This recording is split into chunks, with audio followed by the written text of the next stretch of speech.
I mean, hipsters are the definition. Like they want to be counterculture so badly, but without actually being counterculture. Like they're punks minus the punk. I'm sure that's gonna piss a whole load of people off. Nah. Bring it on, internet! I dare ya. Episode 20 of Dark Souls 2. That's when we call the internet to action. Hopefully it'll bring in the views. Yeah, exactly. Boy, I can't wait to get Retsu Parade. We need to reach out to them. We've already tried that. Well, we haven't tried contacting them directly, but we've tried name dropping, and it has not worked. Oh. No, name an episode, please. Retsu Parade, notice us. Senpai. I feel like that would also not work. Retsu Senpai, notice me. Slow Beef Kun, notice me. Diabetes San, notice me. I'm so... Stamped. Alright, what's with all the magic fireflies? They're pretty. Do they not? If they lead you to these enemies, were not so pretty. Do they not actually signify anything important? I think for some of the fireflies, if you go near them, they go away, and then that aggroes these things. You're like, no, my fireflies. I also noticed that we had a mushroom enemy that... You'll see them a lot later on. So, not only are we reusing enemies from this game, we're also reusing enemies from the first game. I mean, we're reusing bosses. You know, this game doesn't have it's shameless. You know. Yeah. No shame whatsoever. At least it doesn't reuse entire areas like in Dark Souls 3. Oh boy. Does it really? It does, yeah. How so? I won't oh well, I know, it might be a spoiler. Oh, okay. Is it literally just a copy pasted area, or is there some sort of Oh yeah, reasoning? the landscape is pretty much copy pasted. Even though it's supposed to be different, but it's literally the same area.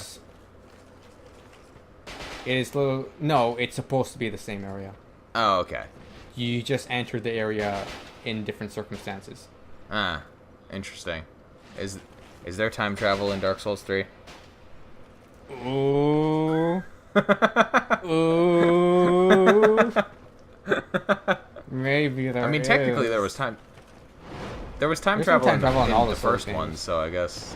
Yeah, for two DLCs, and then you enter, and that reuses the area. So. Yeah. So I don't know. Maybe Dark Souls 3 does have time travel. I really appreciate the fact that.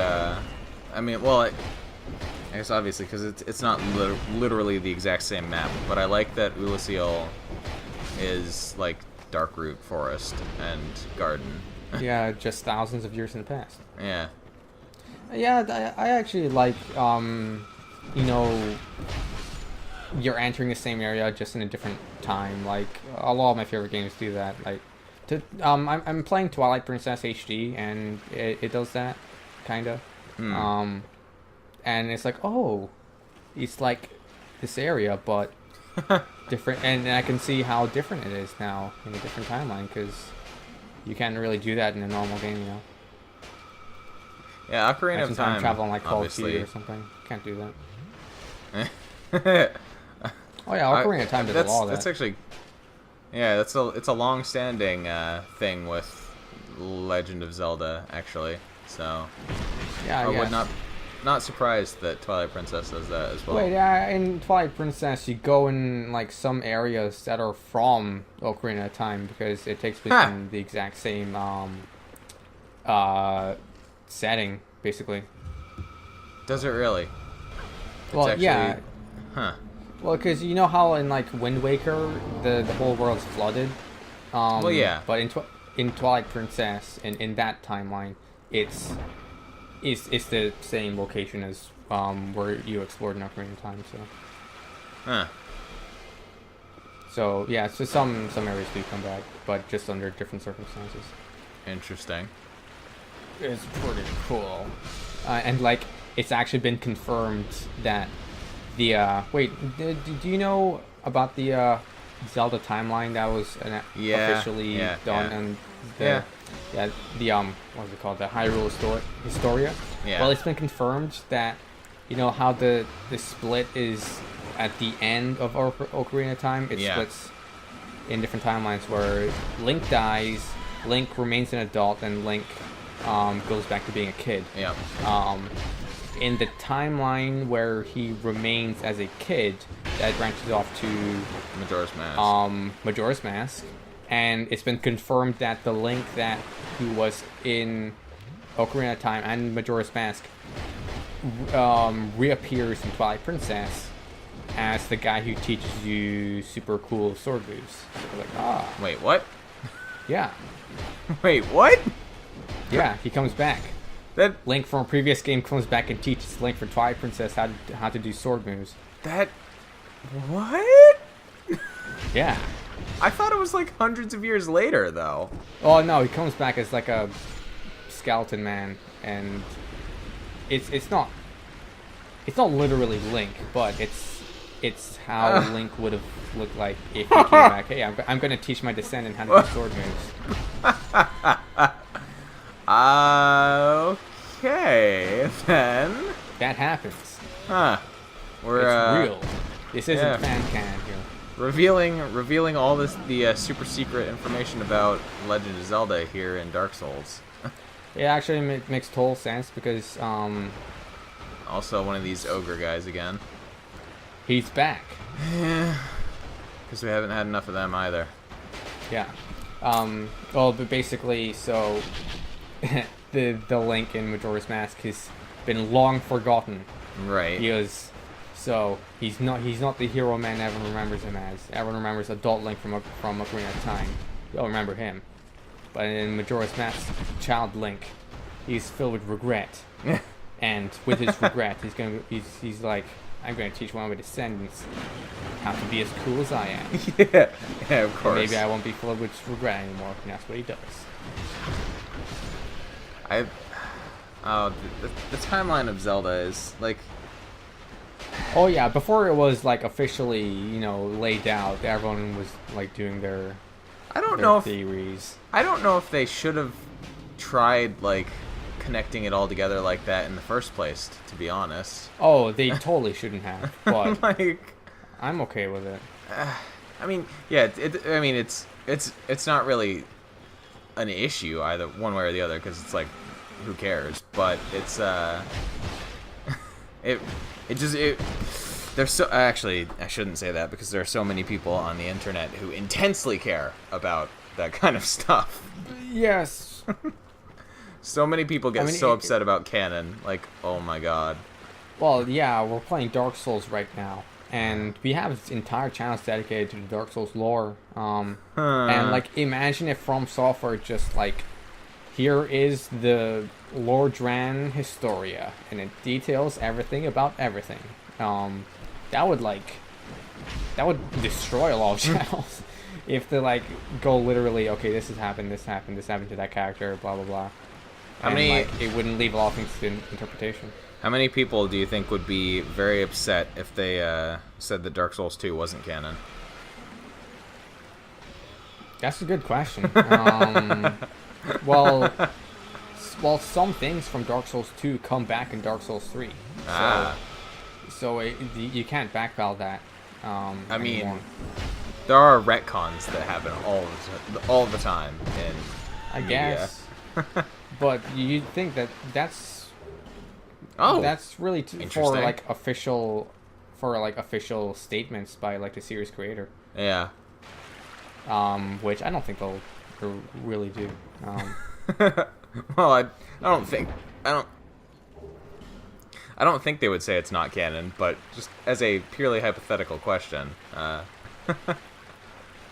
But yeah, I don't think Miyazaki's a sort of person like during an interview. Oh, by the way, The thing that happened here, yeah, ignore that, you know.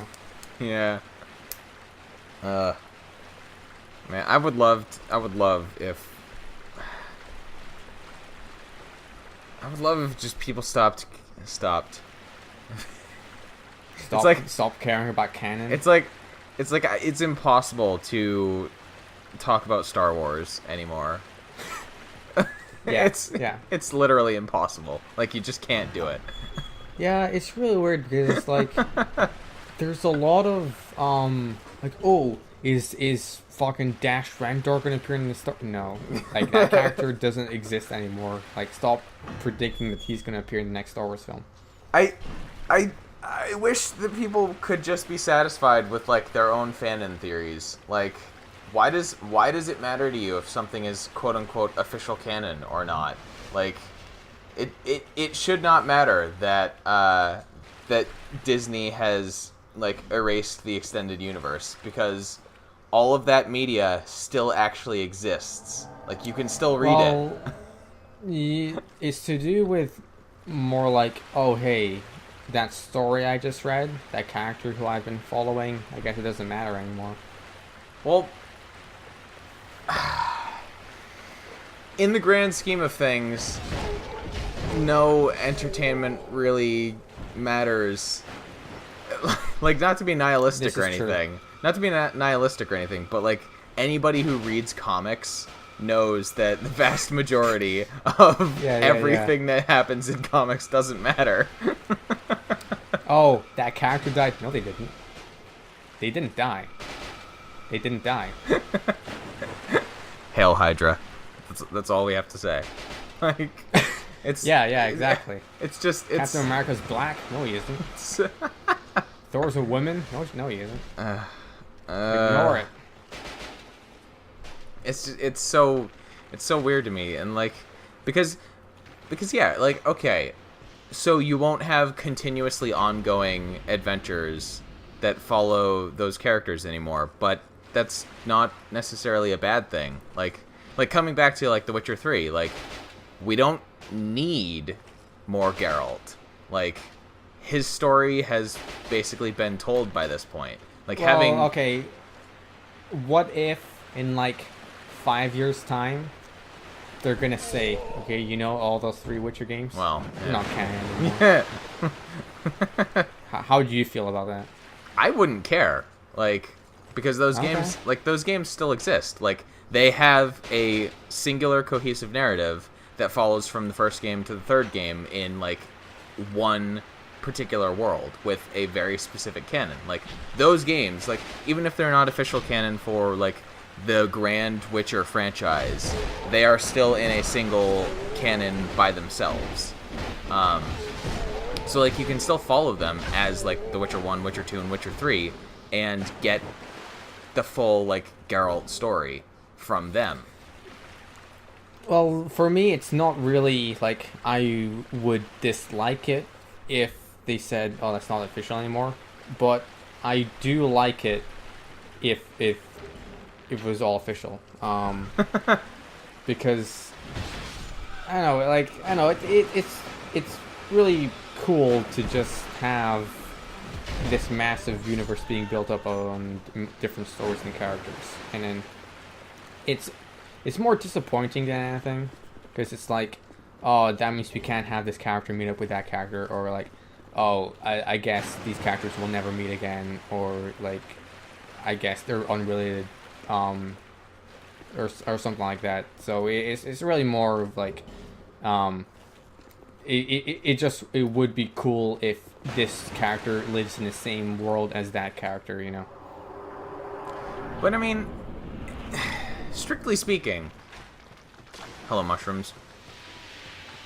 Strictly speaking, if they write something out of canon, there's nothing that particularly stops them from writing it back in. Yeah. I mean, we could have Dash Rendar in Star Wars Episode 8. I don't know. Yeah. It's like, yeah, and like Space Chuck Norris. Like, everybody loves Kyle Katarn, and technically he quote unquote doesn't exist in the Star Wars universe anymore. I don't know. Not at the moment. But, like, his story is like it's still out there. Like all of the stuff that focused around him and like had him interacting with other characters, like it's still there. Like, and they weren't continuously like the last game with Kyle Katarn in it was what, in 2004. So it's not like that's an ongoing thing. Yeah, that's not a relevant character, to be honest.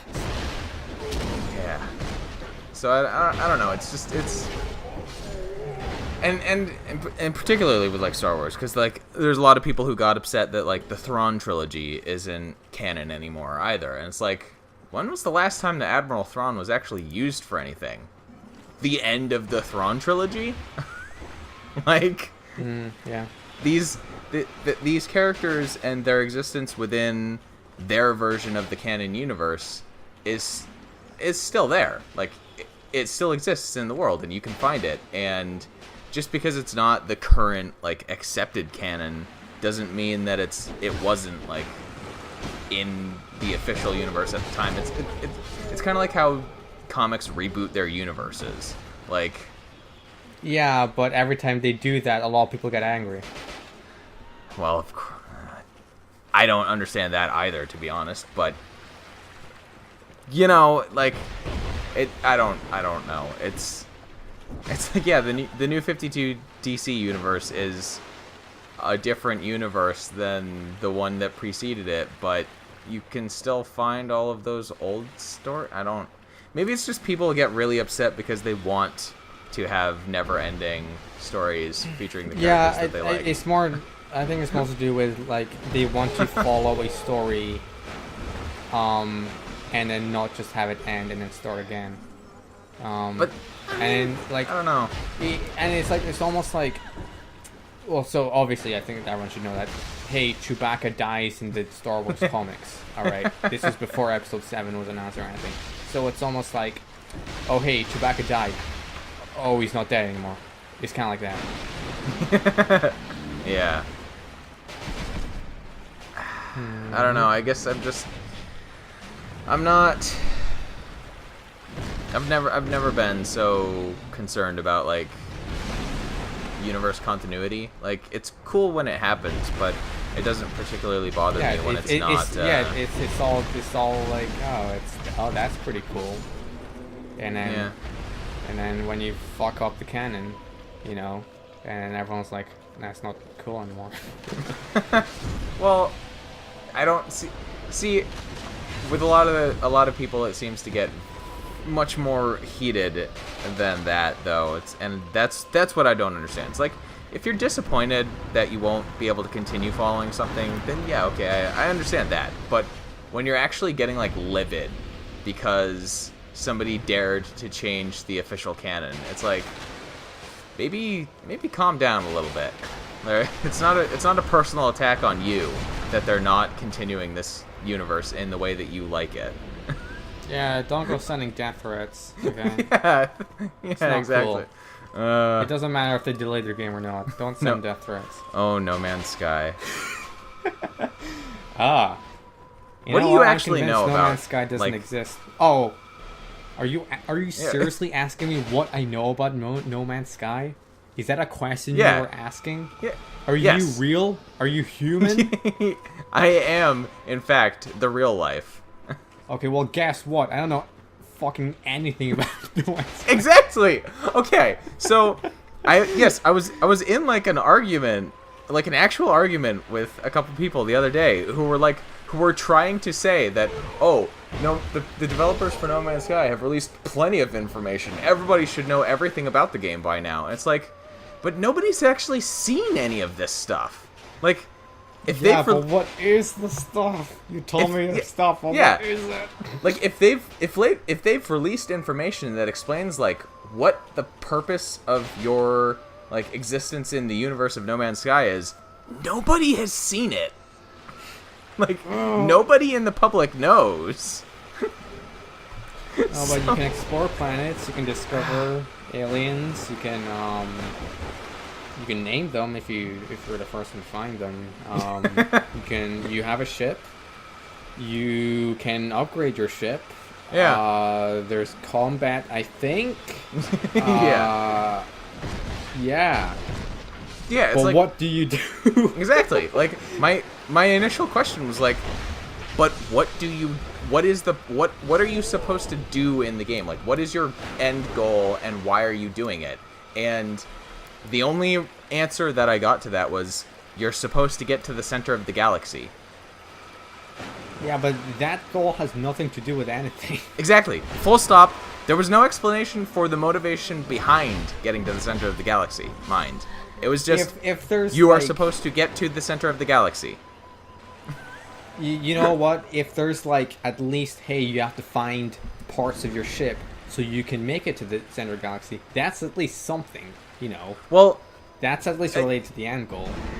apparently, yes, apparently, like, one of the things you do is that, like, your purpose for upgrading your ship is so that you can travel further into space to get to the center of the galaxy. Okay, that's but, at least an objective. But, like, yeah, but the way it was, like, at least the way it was phrased to me, made it seem like the whole, like, oh, you upgrade your ship was kind of an incidental add-on. Like, oh, you know, if you so choose to go to the center of the galaxy, you might need to upgrade your ship so that you can travel further. But it's like, they weren't saying that, oh, upgrading your ship was an actual, like, thing that you need to do. It was like, and I'm just like, how can you not see why people are so confused when everything, like, you are somebody who has apparently been following the development of this game, and you still can't give anything more than, like, vague answers. But what do you do? Yeah. It's okay. So like one of the things is discover, you know, new wildlife, new species, or whatever.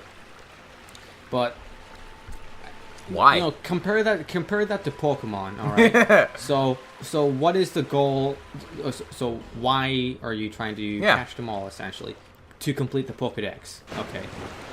Come on, Felicia. You know, that's a goal. So come on, Felicia. what is the goal of finding all of the different species in space? Who knows? Yeah. Whatever. Do it because you can, basically. Yeah, that's really the explanation. Like, it's there. Yeah, So do that it. seems to be what, like, that seems to be what most people have. Like, that's most people's impression of No Man's Sky is like, the content that's in the game that we know of is you do it because it's there.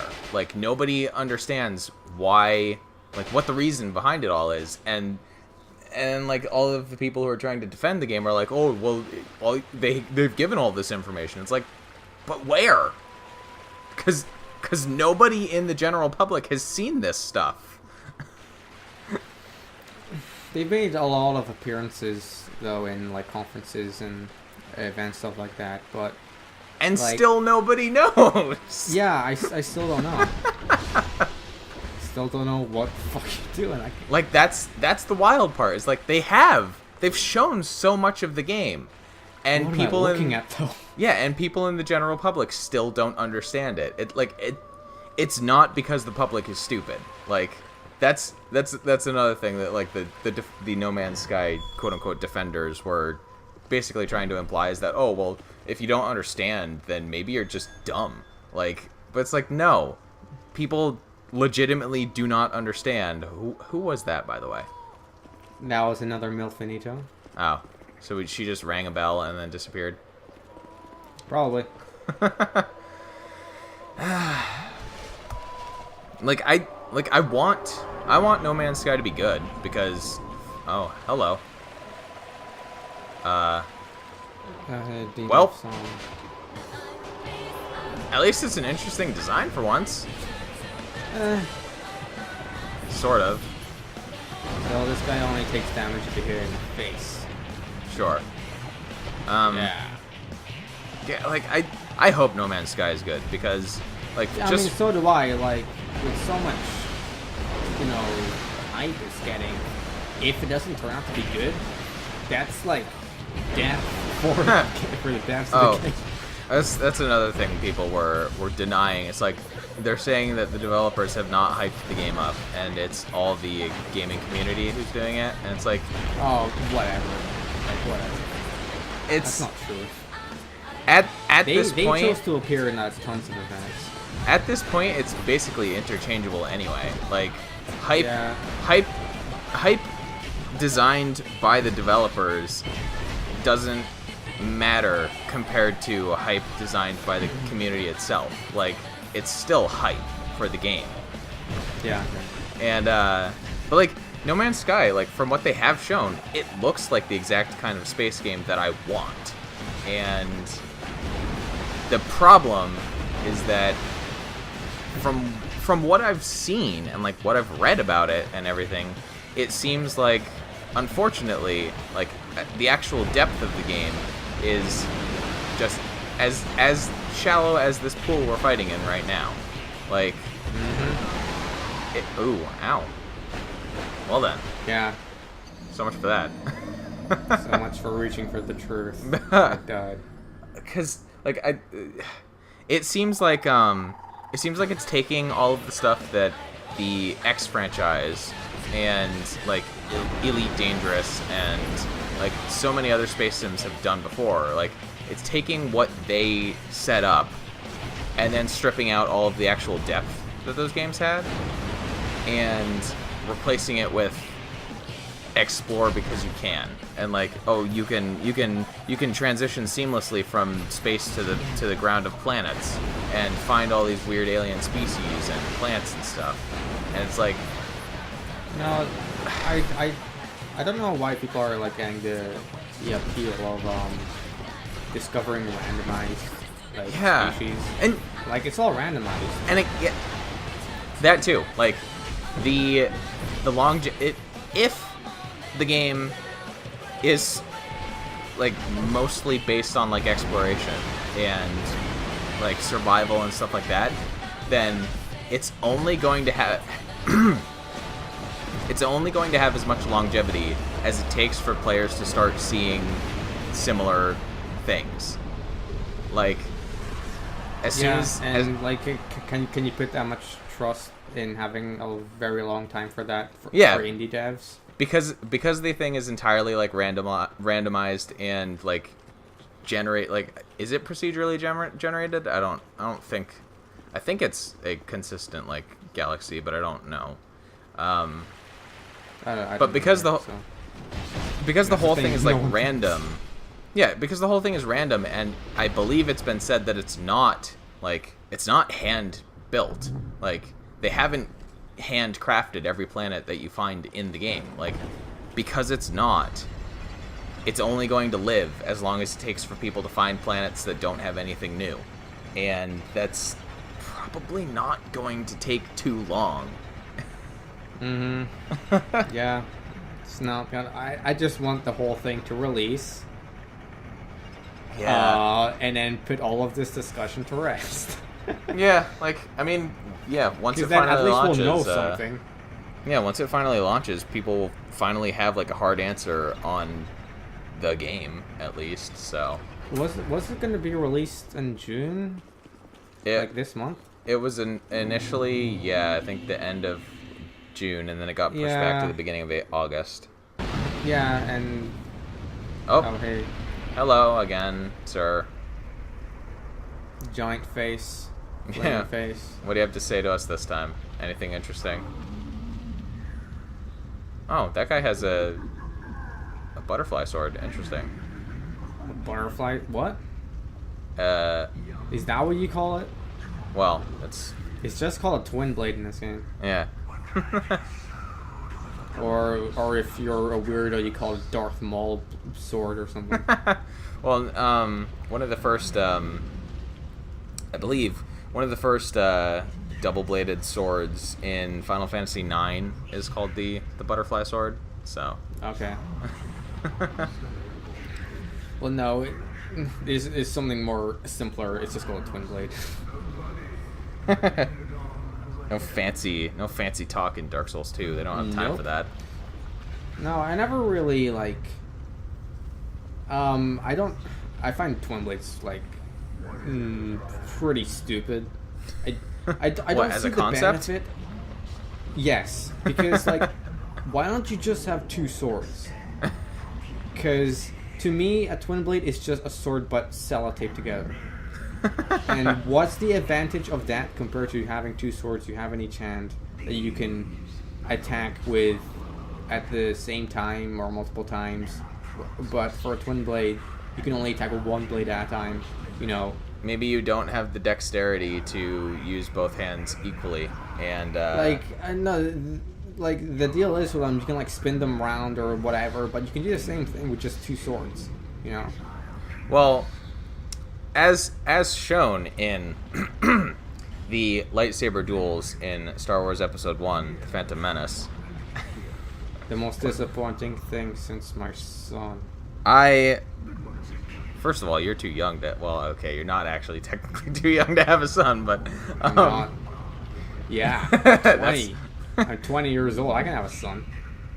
But, one theoretical, let's say, space opera fantasy advantage of a dual-bladed sword is that if you're being attacked from behind, you can easily counter whatever. that. What the fuck ever. Yeah. Shut up. Shut the fuck up. You know how Darth Maul handily took care of Obi-Wan. Ah! Yeah, I do. And he's dead. That's according to the main series, not extended universe. That's canon!